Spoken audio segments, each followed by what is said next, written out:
Kebetulan saya ditugasi untuk menyampaikan materi berkaitan dengan dokumen perencanaan pembangunan di tingkat desa. Jadi tidak hanya terbatas pada KGCMD saja. Sebelumnya mohon izin untuk memperkenalkan diri Bapak Ibu. Jadi nama saya Hakim. Jadi cukup pendek namanya, tidak ada tambahan lainnya karena orang tua juga hanya memberikan nama 6 huruf Hakim KHAKIM. Mungkin juga namanya pendek sependek orangnya gitu Bapak Ibu. Kebetulan saya asalnya dari dusun Bener, kecamatannya Bener, desanya Bener, kecamatannya Bener Bu. Jadi semuanya bener ini, kecuali orang. Kalau orangnya ini kedua nggak benar. Nah, di Purworejo kebetulan saya ditunjuk dari Kementerian Desa untuk menjadi koordinator tenaga ahli. Jadi kita di kabupaten ada 4 orang, 1 koordinator, kemudian yang 3 orang ini membawahi wilayah. Jadi yang 3 orang itu dibagi, ada yang 5 kecamatan, kemudian yang 1 ada yang 6 kecamatan. Jadi sesuai dengan wilayahnya. Ada ya koordinator tenaga ahli pemberdayaan masyarakat.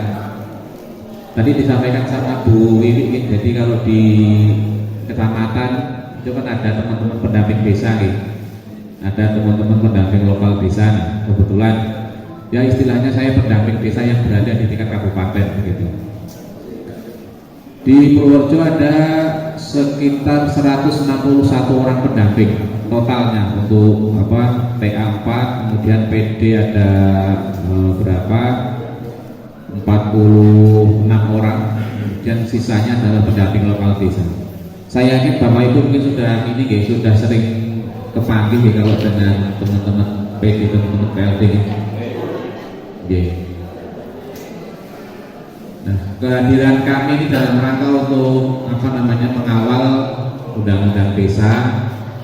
Jadi dari 2016 sampai dengan sekarang, kebetulan juga ada sahabat-sahabat kami yang menjadi kepala desa. Nah, itu di belakang ada Mas Ferry, itu juga dulu adalah alumni pendamping desa. Kemudian juga ada Mas Heri itu dari Sumbersari, tapi kok sayanya kayak belum lihat. Itu alumni dari pendamping desa yang istilahnya sudah berhasil menjadi kepala desa. Bapak Ibu, ini adalah dasar pelaksanaan atau dasar hukum dari perencanaan pembangunan di tingkat desa. Untuk yang paling tinggi ada Undang-Undang Nomor 6 yang sampai sekarang juga masih diberlakukan. Kemudian ada Undang-Undang Nomor 3 dan seterusnya. Pokoknya banyaklah ini regulasi-regulasi yang mengatur tentang desa secara umum. Kemudian kalau secara teknis sebenarnya ada ini yang lebih khusus berkaitan dengan pembahasan atau berkaitan dengan perencanaan pembangunan di tingkat desa, itu lebih di Permendagri 114 tahun 2014. Kemudian yang kedua adalah Peraturan Menteri Desa nomor 21 tahun 2020. Ini yang mengatur secara secara jelas lengkap berkaitan dengan perencanaan pembangunan di tingkat desa. Kenapa kok tidak satu? Karena mungkin Bapak Ibu person bahwa desa itu menjadi objek dari beberapa kementerian. Jadi yang ngurusi desa itu tidak hanya Kementerian Desa saja, tetapi juga ada Kementerian Dalam Negeri. Makanya kadang juga kita dibingungkan, ini di Permendagri mengatur seperti ini, kemudian di Peraturan Menteri Desa seperti ini. Nah, tetapi intinya adalah di Kabupaten Purworejo itu belum ada peraturan bupati yang mengatur tentang perencanaan bangunan. Mungkin salah satu kendalanya adalah sebenarnya sudah pernah diwacanakan untuk dibuat, tetapi tadi ini berkaitan dengan Permendagri sama Permen Desa ini, kalau bahasanya di mixkan itu belum ketemu. sebenarnya salah satu poin tambahan dari peraturan Menteri Desa tahun 2001 tahun 2020 ini adalah berkaitan dengan pendataan. Kalau dulu kan perencanaan pembangunan desa itu kan dimulai dari perencanaan gitu. Tetapi kalau menurut Permen Desa 21 tahun 2020 itu adalah pembangunan di tingkat desa itu dimulai dari pendataan. Bapak Ibu mungkin sudah perso berkaitan dengan pendataan itu SDGs. Tahu SDGs itu apa Pak?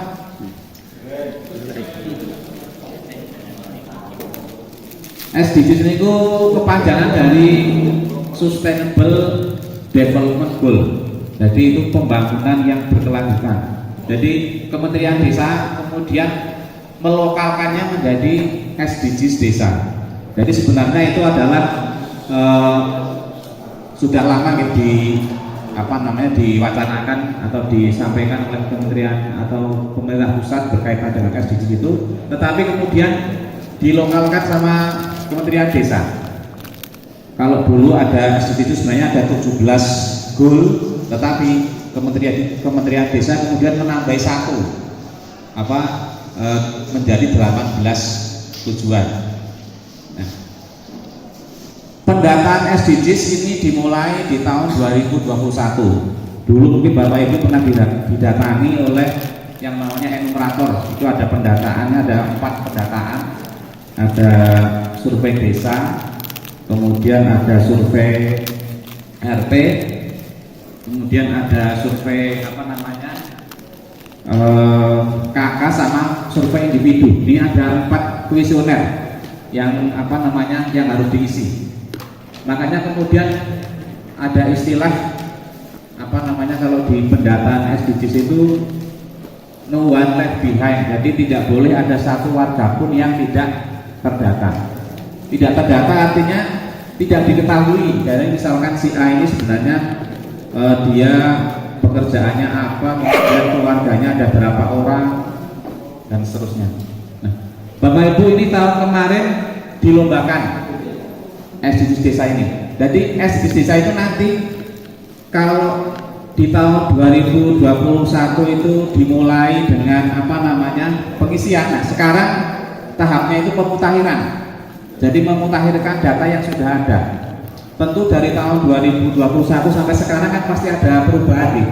Mungkin yang tadinya misalkan pekerjaannya buruh, kemudian sekarang sudah menjadi guru misalnya, atau mungkin dulunya pengangguran sekarang sudah menjadi pegawai dan seterusnya. Nah, ini pentingnya pemutahiran data SDGs. Nah, tahun ini dari hasil lomba SDGs desa di Kabupaten Projo baru saja kemarin mendapatkan penghargaan. Ternyata ada 9 desa yang sudah berhasil 100% menyelesaikan pemutakhiran SDGs-nya. Kemarin diberikan penghargaan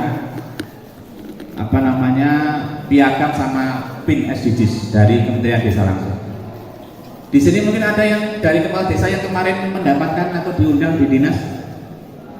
Ada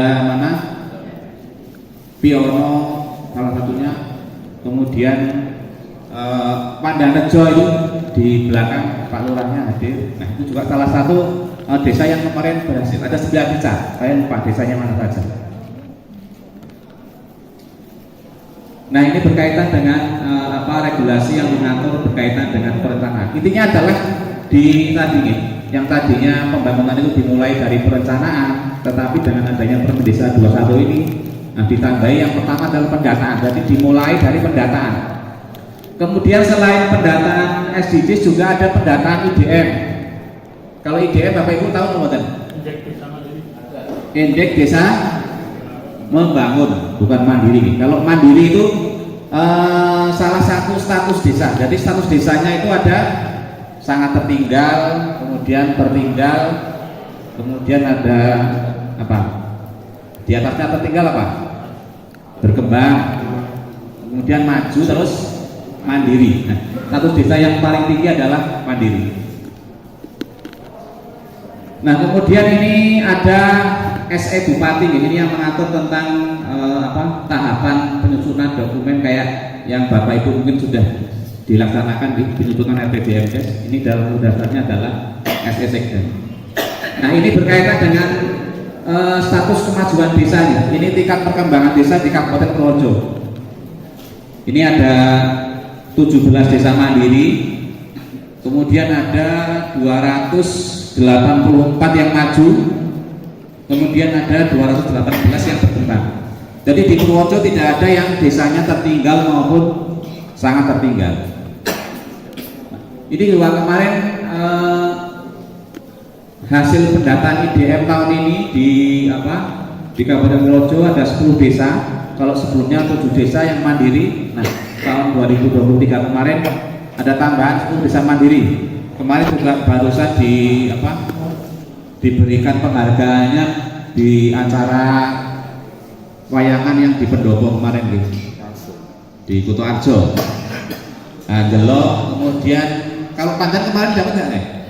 Pandan Rejo dapat nggak nih? Oke, berarti ada Pandan Rejo, Delok, mungkin ada lagi yang hadir di sini yang kemarin disematkan penghargaan untuk desa mandirinya. Kemudian kemajuan desa ini juga sebenarnya menjadi tolok ukur keberhasilan Bapak Ibu Kepala Desa.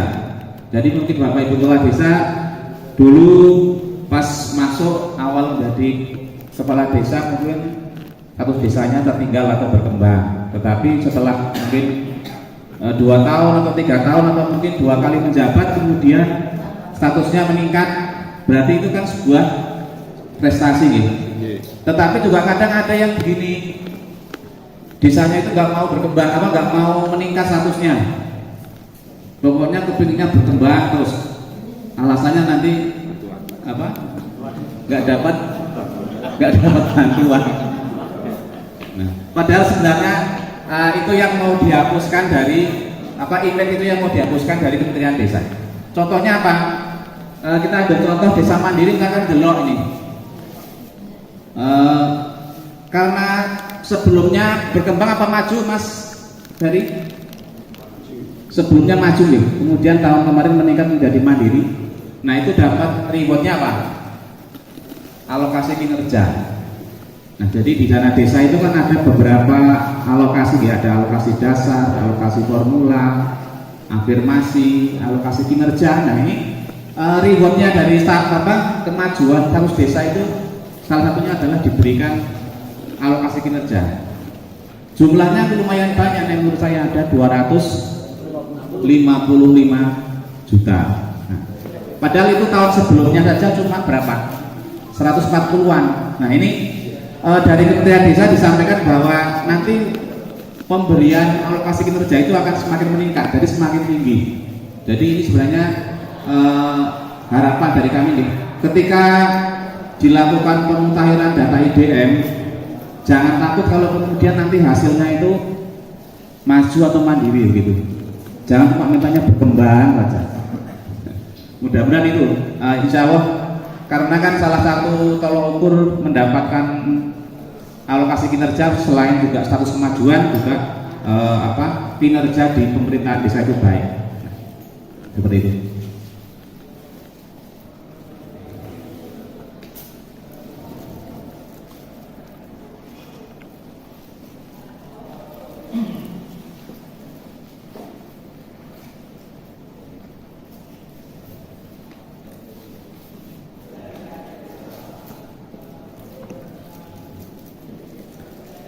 Nah, ini berkaitan dengan kronologis perencanaan di tingkat desa gitu. Jadi RPJMDes-nya rencana pembangunan jangka menengah desa adalah 6 tahun, kemudian RKPDes-nya adalah 1 tahun. Jadi RKPDes itu adalah penjabaran dari RPJMDes ini. Jadi di RPJMDes itu kan banyak sekali kegiatan-kegiatan yang direncanakan untuk dilaksanakan selama masa kepemimpinan Bapak Ibu menjadi kepala desa. Nah, RKPDes ini adalah breakdown-nya. Jadi misalkan kegiatan ini dilaksanakan di tahun 2024, kemudian kegiatan lainnya dilaksanakan di 2025 dan seterusnya. Kemudian apa namanya, tentu di dalam pembentukannya kan saya yakin sampai saat ini prosesnya sudah sampai mana Bapak Ibu untuk penyusunan RPJMDes-nya. Usdus. Padahal sesuai dengan deadline-nya tanggal berapa? 11 Maret, berarti tinggal berapa hari lagi? Kira-kira ini Pak, nyandak nih Pak?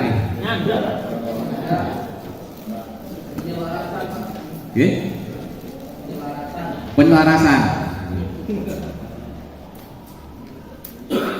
Nah ini mudah-mudahan sebelum sampai waktu yang ditentukan 11 Maret sudah selesai semuanya.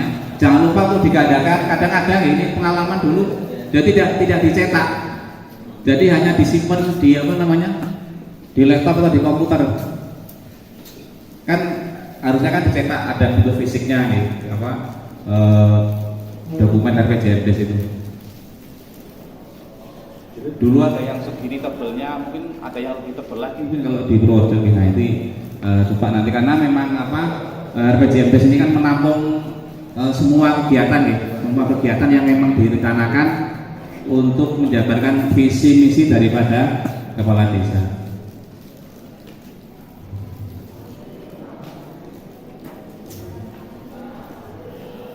Nah ini jadwal waktu penyusunan 3 bulan paling lambat setelah dilantik itu sudah harus tersusun. Kemudian kalau RKPDes nanti ini di bulan Juni sampai dengan September untuk agenda pelaksanaannya. Kemudian kalau APBDes ini nanti dari Oktober sampai dengan 31 Desember untuk penetapannya. Nah ini tahapan penyusunan RPJMDes-nya dari 2023 sampai 2029. Kemudian yang pertama ada pembentukan tim. Ini sebenarnya sudah disampaikan pada saat dulu di tingkat desa ketika mau penyusunan RPJMDes. Kemudian ada penelatan arah kebijakan pembangunan kabupaten. Nah ini dulu sudah saya share di ke teman-teman pendamping arah kebijakan kabupaten kalau tidak salah sampai dengan tahun 2026. Nah mungkin nanti ketika ada ada kepala daerah yang baru, tentu kan nanti ada ini lagi nah nanti ada penyelarasan. Kemudian juga pengkajian keadaan desa ini kan sudah tadi disampaikan sudah sampai tahap di Usdus Nah kemudian nanti di susun rancangannya, kemudian nanti ditetapkan kalau di sini disampaikan 11 Maret Kemudian ini sosialisasi itu harapannya di minggu ketiga bulan April untuk RPJMDes-nya.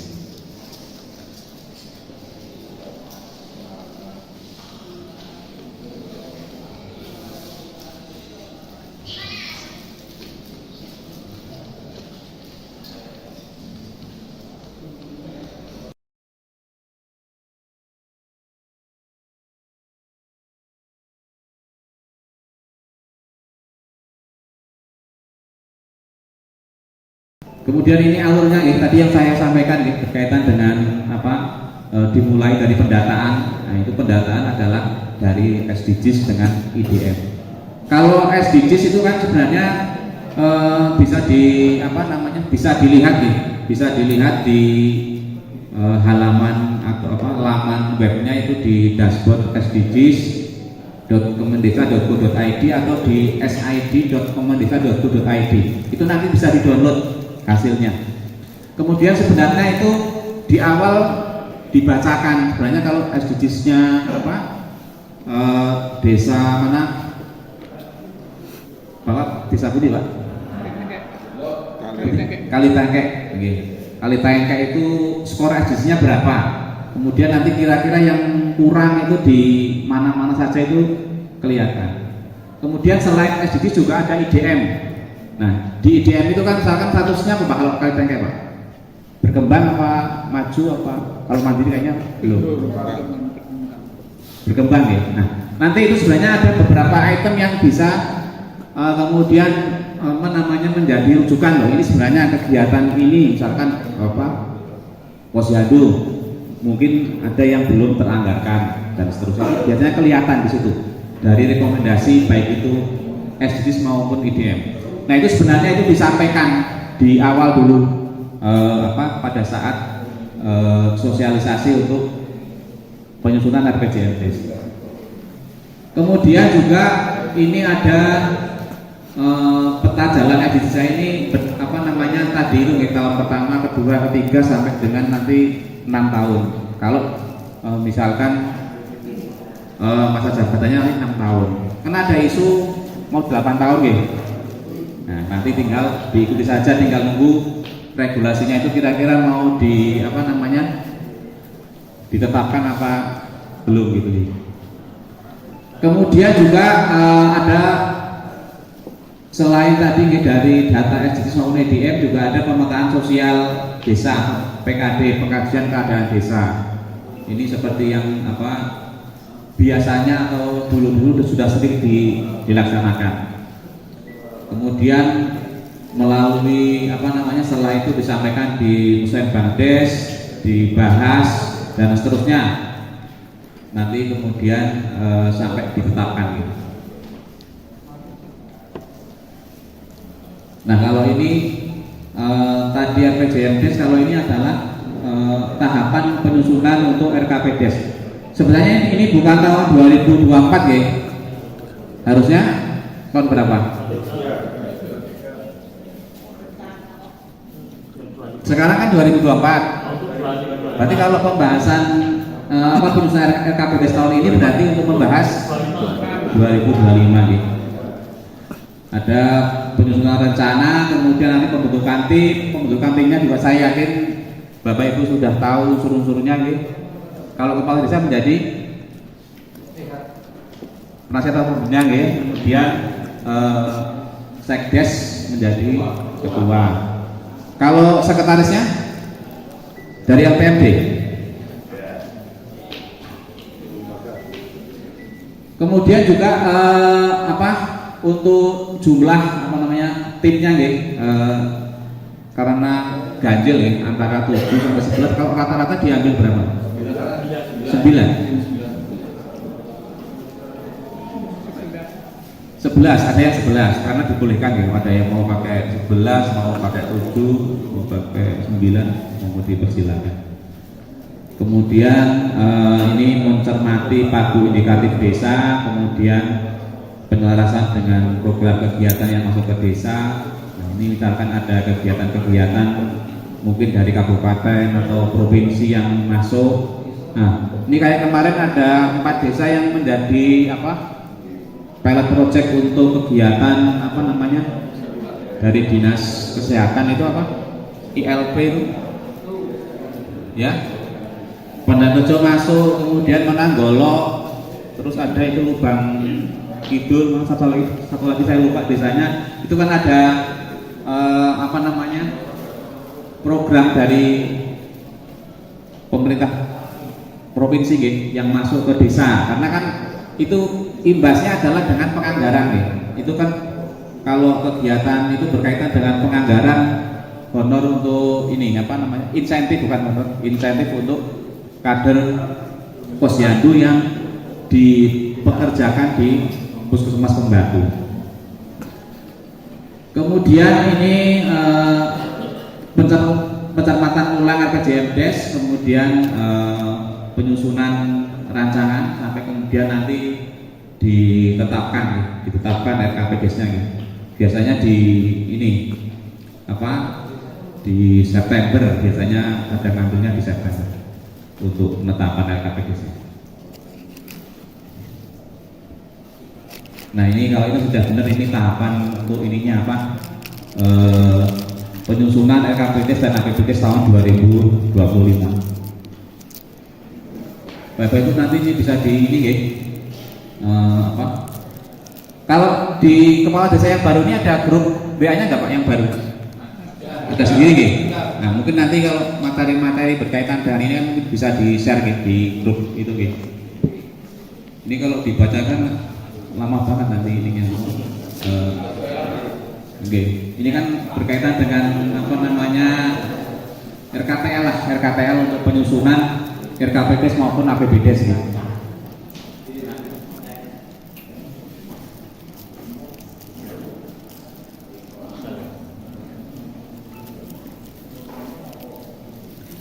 Tata cara pelaksanaan penyusunan RPJMDes dan RKPDes wajib sesuai dengan mekanisme semua tahapan tertib artinya ya berurutan ya dilalui semuanya sesuai dengan batas waktu, kemudian dapat dipertanggungjawabkan baik secara administrasi maupun fisik di lapangan sesuai dengan ketentuan aturan yang berlaku.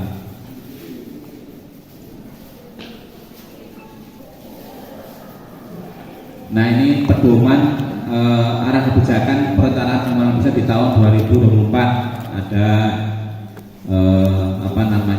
kewenangan. Jadi kewenangan desa itu ada kewenangan yang namanya berdasarkan hak asal usul maupun kewenangan lokal berskala desa. Kalau berdasarkan hak asal usul itu contohnya apa nih? Jadi misalkan begini, desa itu kira-kira lahir sebelum Indonesia merdeka gitu, harus gitu. Makanya kemudian diberikan tadi hak asal usul. Nah ini imbasnya kearifan lokal itu biasanya masih kemudian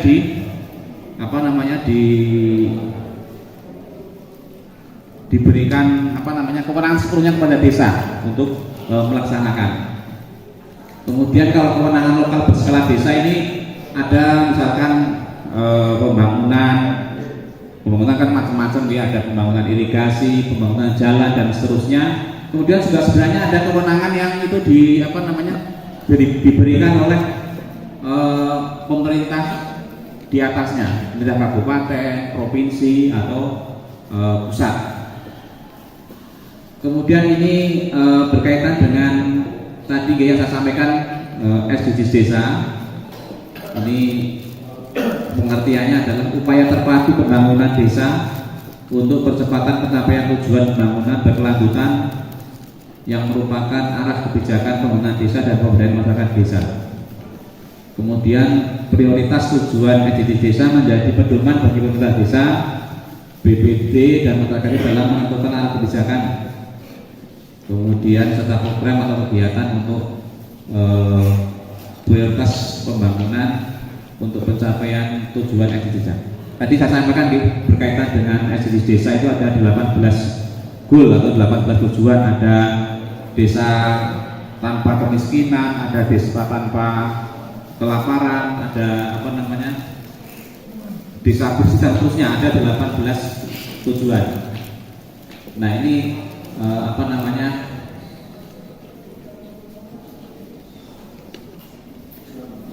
SDGs desa gitu. Biasanya ini seperti ini nanti ureanya gitu. Nanti ada di belakang sini. Nah ini tadi saya sampaikan berkaitan dengan 18 atau tujuan sasaran dari SDGs desa. Desa tanpa kemiskinan, desa tanpa kelaparan. Nah ini contoh-contoh kegiatan atau programnya kira-kira apa? Kan Bapak Ibu di dana desa kan ada yang namanya kegiatan untuk BLT gitu. BLT maksimal berapa? 25%. Nah, BLT itu adalah salah satu tujuan atau sasarannya adalah untuk tujuan desa tanpa kemiskinan, desa tanpa kelaparan. Belum lagi tahun 2024 ini untuk kan ada kemiskinan ekstrim ya. Nah itu padahal harus 0%. Makanya kenapa kok di tahun ini BLT itu masih di di seluruh desa untuk menganggarkan. Nah Dasarnya itu kan dari data yang kemarin mungkin sudah dilakukan nih, pendataan dari apa? P3KI nih, dari dinas sosial itu. Rata-rata berapa untuk jumlah keluarga penerima manfaat BLT-nya? Kalau di desa mana Pak tadi? Kalian berapa Pak? Untuk KPM BLT-nya tahun ini? 18. Kalau Bapak putih Pak?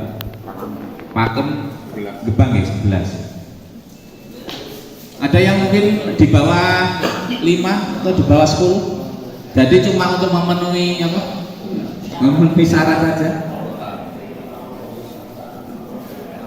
Atau mungkin ada di atas 50 gitu. Enggak ada gitu. 2, 3. Karena apa gitu? Salah satu syarat untuk mendapatkan alokasi kinerja adalah juga itu. Jadi kalau tidak menganggarkan BLT sudah otomatis tidak masuk kriteria untuk mendapatkan alokasi kinerja. Paling tidak kan sudah satu syarat sudah terpenuhi begitu untuk mendapatkan alokasi kinerja.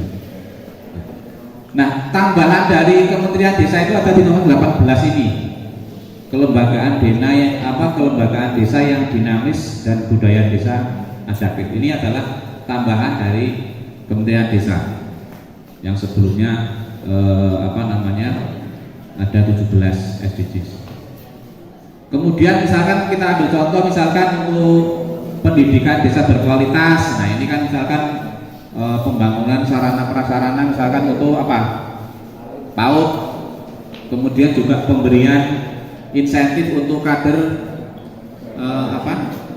kader itu.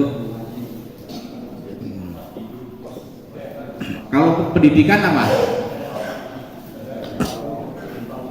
Insentif untuk kader PAUD ada nih?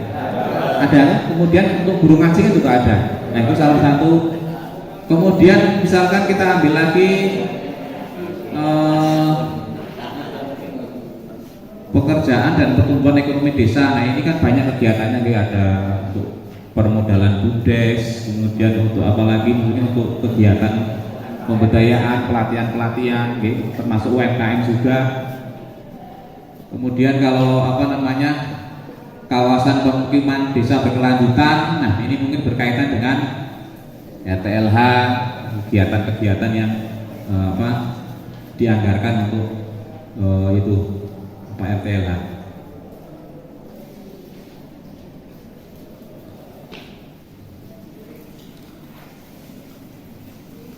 Nah ini pengawasan BPD terhadap kinerja kepala desa. Tentu karena BPD dengan kepala desa itu bahasanya apa? Mitra ya.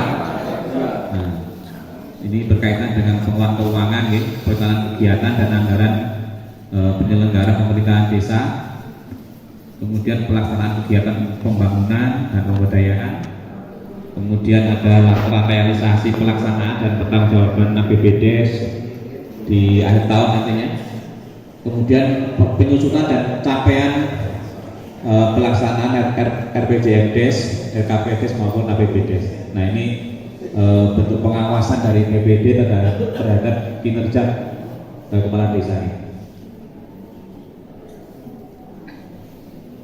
Nah ini hasil pengawasan tadi yang disampaikan kepada Kades di dalam Musdes yang ini dihadiri oleh camat dan seterusnya.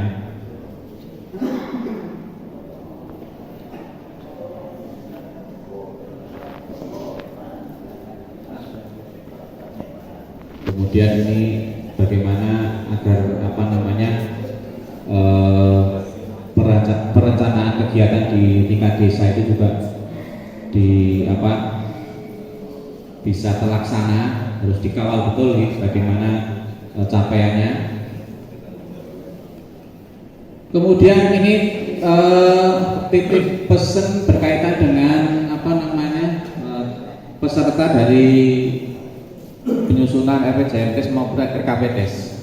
Di di tempat Bapak itu mungkin ada yang namanya kaum difabel. Biasanya sering dilibatkan apa tidak untuk diundang, diikutkan. Jadi sebenarnya tidak hanya kemudian diundang, tetapi juga ditanya sebenarnya. Mungkin kalau ini kan mau menyampaikan mungkin malu atau mungkin memang tidak bisa kurang pandai bicara nih. Sebenarnya keinginannya itu apa? Nah itu ditampung. Syukur-syukur kalau kemudian dianggarkan untuk kegiatannya. Kalau tidak salah kemarin juga baru dibahas berkaitan dengan penganggaran untuk alat ini apa Pak? Nah ini alat bantu untuk kaum difabel. Nah ini kemarin juga dari dinas, kalau di Purworejo kebetulan ada memang pendampingan khusus dari ini Yakum Jogja itu yang untuk desa inklusi. Nah, desa inklusi adalah salah satunya mengawal kegiatan yang berhubungan dengan kaum difabel. Nah, termasuk juga di Purworejo ini kemarin ada 4 usulan desa yang menjadi percontohan untuk desa inklusi. Kemarin didatangi dari Kementerian Desa, itu kalau tidak salah 3 desa di Kecamatan Banyurip, kemudian 1 desa di Kecamatan Prodadi. Tapi saya lupa untuk desanya itu apa. Nah ini yang selama ini memang fokus atau concern untuk ini pengembangan atau desa inklusi tadi. Kemudian juga jangan lupa pelibatan kaum perempuan berapa persen minimalnya? 30% gitu untuk menjadi peserta atau menjadi anggota di tim perumus RPJMD maupun RKPD. Nah Bapak Ibu, ini sebenarnya saya dikasih waktu sampai dengan pukul 11.30 ya. Masih ada 10 menit. Ini kalau dibacakan masih banyak sekali ini. Udah selesai. Nah, dari Bapak Ibu mungkin ada pertanyaan.